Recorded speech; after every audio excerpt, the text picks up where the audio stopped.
اگر ایک بینک ہے وہ 0 انٹرسٹ پہ قرضہ دے رہا ہے یا انٹرسٹ نہیں لے گا تو قرضہ لے سکتے ہو. اصل تو سود حرام ہے نا، قرضہ لینا تو حرام نہیں ہے.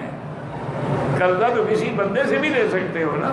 اصل بات یہ ہے کہ بینک بغیر سود کے قرضہ نہیں دیتے ہیں. اگر کوئی ایسا بینک ہے جو 0 انٹرسٹ پہ آپ کو قرضہ دیتے لے لو، لیکن ایسا کوئی بینک پاگل مجھے ملا نہیں آج تک. مجھے بھی لکھ کے بھیجنا اس کا نام تاکہ میں بھی قرضہ لے لوں.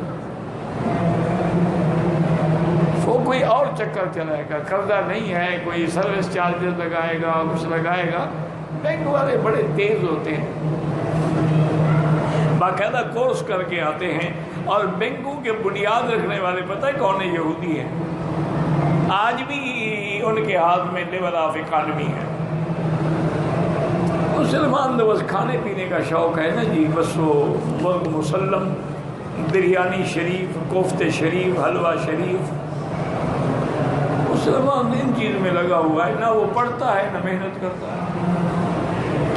جو لوگ بینک سے پیسے نکلواتے ہیں تو بینک اللہ واسطے دیتا ہے. صاف بات ہے کہ اس میں تو سود لے گا، سود حرام ہے.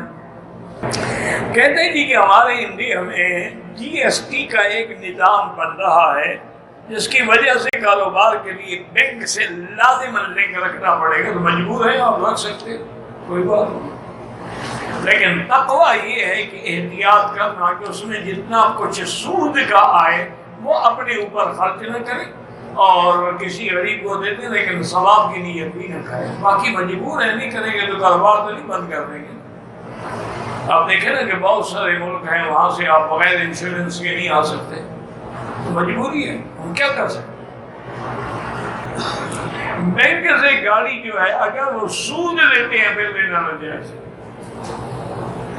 ایک ہوتا ہے اسلامی بینک والے یہ کرتے ہیں کہ گاڑی اپنے نام پہ خرید لیتے ہیں، پھر وہ مثلا 10 لاکھ میں خریدی، تمہیں 11 لاکھ کی بیچ دیتے ہیں کہ تم پیسے اتنے قسطوں میں دیں.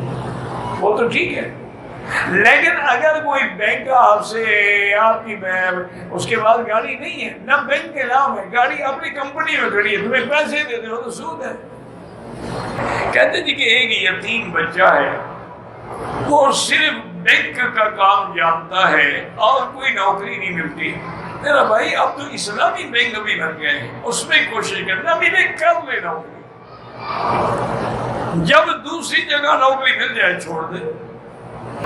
فیملی تکافل کے بارے میں مجھے پتہ ہی نہیں ہے، لیکن آپ کے ملک میں اگر کوئی شیخ علماء اس کو کہتے ہیں جائز ہے تو جائز ہے.